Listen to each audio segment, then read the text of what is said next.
Olá, meus queridos, continuando o estudo da lição número 10, a parte de quarta-feira, falando sobre gratidão ou ingratidão. Alimentados, satisfeitos e ingratos. Deus tinha uma preocupação muito grande para que o povo nunca se esquecesse de que todas as conquistas que eles tiveram foi pelo poder de Deus. Não era um egoísmo da parte divina. Era simplesmente para que o povo se orientasse com respeito àquilo que eles haviam conquistado. Fora pelo poder divino desde a saída do Egito. Conforme o tempo passa, a nossa fé pode ser nivelada às condições de vida que nós levamos. Se Deus tem sido dirigente de nossa vida, nós teremos confiança plena em sua atuação e dependeremos dele para tudo que fizermos nessa vida. Se o relacionamento com Deus se esfria e se nós então assim nos distanciamos de Deus, as coisas materiais vão tomando lugar em nossa vida, e nós começamos a achar que tudo que está acontecendo é obra da nossa inteligência, da nossa capacidade, e assim deixamos assim Deus de lado, perdemos Deus de vista. E com isso haverá prejuízo na vida espiritual. Nós muitas vezes confiamos mais em nosso cartão de crédito do que na providência divina. Confiamos mais na companhia de seguro do que naquilo que Deus pode fazer por nós. Por isso que a palavra de Deus, ela nos ajuda a entendermos como a confiança em Deus se torna, assim, um ponto de apoio para a vida cristã. Muitas vezes nós pensamos assim, o que é que eu vou fazer agora? Se Deus está me abençoando, tudo bem. Se Deus não quiser me abençoar, eu conquisto com aquilo que eu consigo. Eu tenho capacidade para isso. E muitas pessoas pensam assim, a riqueza tem sido um empecilho muito forte na vida de muitos cristãos. Há pessoas que dizem assim, se o Senhor Deus me abençoar, eu serei assim uma pessoa assim melhor na igreja, você o melhor dizimista. E alguns oram, Senhor, dá-me riqueza, Senhor, assim eu ajudo a tua causa. Olha, quando nós confiamos mais nas coisas materiais, existe aí um grande perigo, é o que Deus estava querendo ensinar ao povo que iria entrar na terra prometida. Para você ter uma ideia, um pastor que trabalhou em nossa igreja durante muitos anos, ele disse que quando fez uma viagem com sua esposa para um determinado local, chegaram no aeroporto, onde estão as malas haviam desaparecido. Ele disse que sem nenhum constrangimento, ali perto da esteira, aguardando que as malas aparecessem, as malas não apareceram. Eles se ajoelharam, ele e a esposa, e clamaram a Deus fortemente, Senhor Deus, por favor, faça com que nossas malas possam aparecer. E Deus operou o milagre. Ele disse que anos mais tarde, eles estavam fazendo uma viagem e quando foram para a esteira pegar as malas, uma das suas malas, uma grandona, desapareceu, não chegou no destino. Ele olhou para a esposa e disse, não tem problema, o seguro vai cobrir. Ele então disse depois assim, puxa, no primeiro momento, nas primeiras malas que sumiram, eu confiei em Deus, agora eu confiava na companhia de seguros. Então isso é muito perigoso. Deus estava querendo assim prever ou assim, antecipar-se ao povo, para que eles pudessem tomar decisões acertadas com respeito àquilo que eles iriam pensar no futuro. E a pergunta de número 5 é, olhando a experiência do povo de Israel no passado, que conselho ou alerta Deus emitiu para o povo naquele tempo e que se reflete para nós hoje também? Olha o texto bíblico falando sobre isso. Deuteronômio 8, verso 7 diz assim, porque o Senhor teu Deus te põe numa boa terra, terra de ribeiros, de água, de fontes e de mananciais que saem dos vales e das montanhas.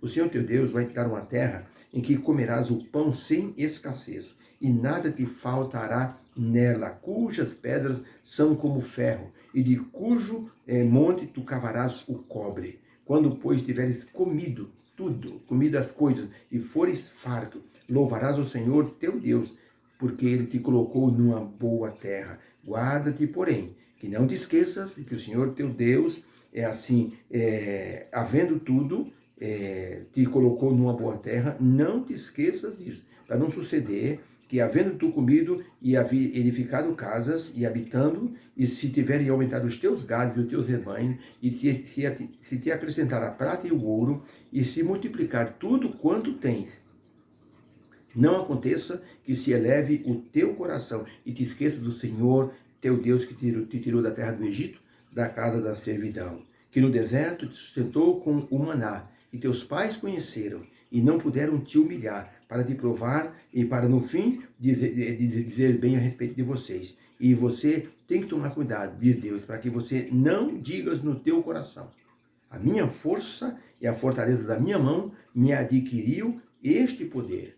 Antes te lembrarás do Senhor teu Deus, porque Ele é o que te dá força para adquirires riqueza e para confirmar a tua aliança que jurou a teus pais, como hoje se vê neste dia. Então a pergunta é, olhando a experiência do povo de Israel, que advertência Deus emitiu? Que alerta Deus deu a eles que servem para nós hoje? A resposta é, Deus orientou o povo para que, havendo prosperidade, eles não viessem a se esquecer do grande benfeitor que era o Senhor Deus. Isso deve nos lembrar hoje de que é pela graça que Deus nos considera seus filhos, nos aceita, nos abençoa e nos dá a esperança da vida eterna. Nós não merecemos bem nenhum, não temos nenhuma qualidade espiritual maravilhosa que possa nos recomendar diante de Deus. O apóstolo Paulo diz assim, miserável homem que eu sou miserável pecador, quem me livrará do corpo dessa morte? Ele diz assim, graças a Deus, por Cristo Jesus nosso Senhor.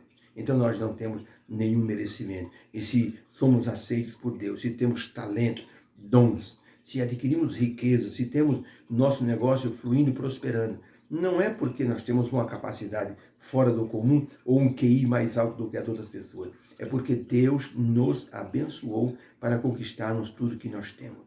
Deus orientou o povo de Israel para que eles não caíssem no perigo do engano das riquezas e batessem no peito e dissessem, nós conquistamos isso pela nossa capacidade. Deus diz, te lembra que você foi escravo. Deus ainda dá até um alerta de humilhação. Diz, olha, lembra da tua origem, tá? Você veio lá de baixo. Não cresce assim, não levanta a cabeça não. Porque senão você vai se exaltar muito e aquele que se exalta será humilhado. A prosperidade, ela pode ser uma armadilha para muitos corações que servem ao Senhor. Nem sempre as pessoas sabem lidar com a fartura, com o sucesso, com as bênçãos sem medida. Deus alertou para as pessoas terem cuidado com isso, inclusive com o egoísmo de achar que tudo que a pessoa tem é fruto de sua capacidade mental. A pessoa, então, pode conquistar muita coisa, ter um bom emprego, ter um bom carro, ter uma boa casa, mas deve louvar ao Senhor por essas conquistas, porque é o Senhor que permitiu que isso acontecesse. Deus é o nosso Criador e o nosso provedor. Ellen White, no livro Testemunho Seleto, volume 1, na página 383, ela emitiu o seguinte alerta, muitos têm dito, se eu fosse tão rico como fulano, multiplicaria minhas ofertas ao tesouro de Deus. Deus tem provado algumas dessas pessoas, dando-lhe riquezas. A mente e o coração foram tomados do empolgante desejo de possuir maiores fortunas e tornaram-se idólatras, abandonando os caminhos de Deus. Quantos você já não conhece? Eu conheço pelo menos uma meia dúzia, que eram pessoas simples da igreja, de repente foram abençoados, estão fora da igreja. A riqueza tirou a pessoa dos caminhos de Deus. Então Deus orientou o povo, cuidado para vocês, na terra prometida, vocês não ficarem soberbos e acharem que o que vocês estão possuindo é por vossa própria capacidade. Não é por vossa própria capacidade, é porque eu dei tudo isto a vocês. Um pastor foi chamado para realizar o funeral de uma moça. O corpo estava lá no necrotério, ou no velório, melhor dizendo, e só havia o pai da moça e um amigo. E os dois estavam cada um do lado do caixão. Era um enterro solitário. E aquele homem, então, estava ali do lado do caixão, o pastor chegou, cumprimentou, e o pastor disse, eu vou dizer algumas palavras. E o pastor ficou conversando ali para se ambientar e saber a causa da morte da moça. De repente, o pai da moça colocou as mãos na beirada do caixão, ficou olhando longamente o corpo da filha. E ele começou a falar como se estivesse sozinho. E suas palavras foram o seguinte, como a nossa vida não vale nada. Ele começou a falar, a nossa vida é vã. Nós éramos felizes servindo a Deus até que começamos a prosperar. E de repente, disse ele, deixamos de lado nossa presença na igreja e passamos o sábado agora jogando com os amigos ou passeando em algum lugar pitoresco.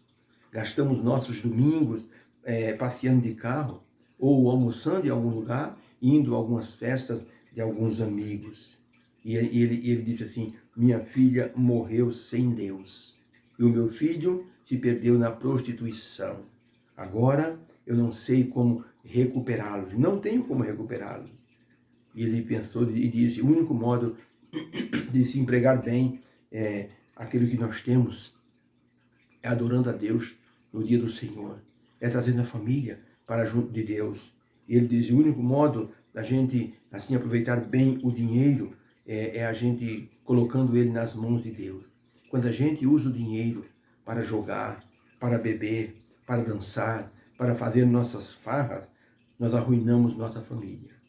Ele olhou para a filha e começou a chorar, dizendo: eu arruinei minha família. A gente não sabe, disse aquele homem, qual é o resultado de uma vida fútil e desregrada. Quando nós temos dinheiro, nós fazemos tudo pela nossa cabeça. Nós nem pedimos licença para Deus. E ele disse: hoje minha filha está morta. Minha família está totalmente pulverizada. E eu não posso chamar mais de família. E começou a chorar, e o amigo abraçou aquele pai que chorava desconsoladamente. Ele estava ali sofrendo de um grande problema, a solidão que o dinheiro traz. Porque a pessoa deve reconhecer que Deus é o grande autor. Eu conheço pessoas que estão trabalhando quase 19 horas por dia. E quando chega na sexta-feira à noite, a pessoa não consegue parar. E vai até uma meia-noite trabalhando. E quando chega no sábado, ele não consegue levantar-se. Perde a escola sabatina, muitas vezes perde o culto. Ou quando chega na metade do culto, com os olhos inchados de dormir, nem aproveita o que está se passando.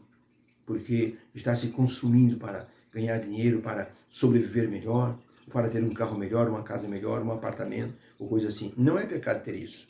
Apenas é pecado quando a pessoa coloca isso na frente de Deus. Um rabino foi procurar um homem rico para pedir uma oferta para ajudar na igreja. Aquele homem disse: olha, rabino, você vai me perdoar, mas eu estou com alguns investimentos para ajudar a igreja, eu vou ter que baixar esse investimento e eu vou perder um juro muito alto. Você vai me perdoar? Eu não vou contribuir. O rabino disse: não tem problema. E pegou uma caneta e naquele papel, um risque-rabisque que tinha em cima da mesa, o rabino escreveu uma palavra. E disse para o homem rico: o que o senhor lê? Ele disse: eu leio a palavra Deus. O rabino então pegou uma moeda muito grande, bem grande, a maior que ele tinha no bolso, colocou em cima da palavra Deus e disse: o que o senhor lê agora? Ele disse: eu não leio nada, eu só vejo uma moeda. E o rabino disse: é isso mesmo. Quando nós não temos o controle do nosso dinheiro, o dinheiro tira Deus da nossa frente. Aquele homem pensou um pouco e disse: rabino, o senhor tem razão. Eu estou deixando o dinheiro ficar na frente de Deus. Eu tenho que entender que tudo que eu tenho foi Deus que me deu.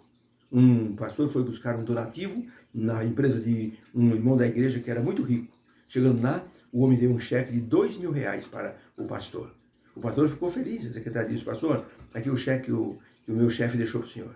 O pastor disse: puxa, R$2.000? Que bênção! Puxa, vai ajudar bastante a igreja.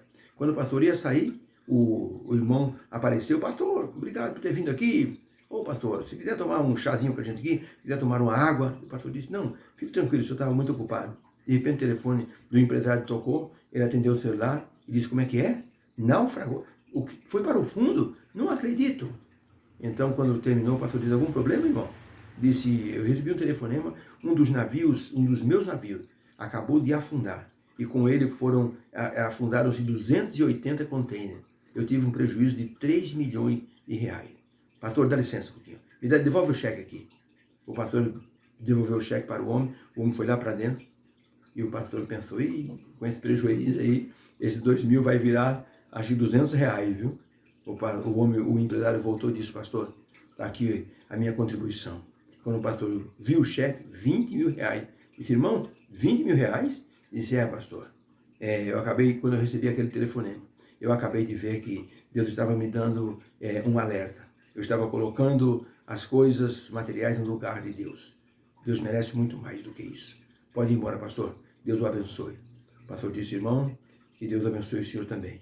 O pastor saiu feliz, mas sem antes, não saiu sem fazer uma oração, pedindo que Deus continuasse abençoando aquele homem que tinha agora uma ideia plena de que tudo que ele possuía vinha das mãos de Deus. Possamos entender isso. O que você tem, você está conquistando, vem pelas mãos de Deus. Deus alertou o povo de Israel. Quando vocês entrarem na terra prometida, cuidado para que não suba a vossa cabeça a soberba. Achar que vocês é que têm, assim, capacidade de ganhar tudo que vocês ganharam. Não foi por isso, foi pela minha mão, diz o Senhor. Obrigado, meu Deus, porque o Senhor nos dá as tuas bênçãos, o Senhor nos coroa com o teu poder e nos dá, assim, a capacidade de ganharmos as coisas. Nos alerta, nos ajuda, perdoa os nossos pecados, nos dê uma quarta-feira feliz, em nome de Jesus, amém. Fique com Deus, foi um prazer. Hoje me empolguei, hein? Falei um pouquinho mais. Deus abençoe você. Obrigado. Tenha um dia abençoado na presença do Senhor. Amém.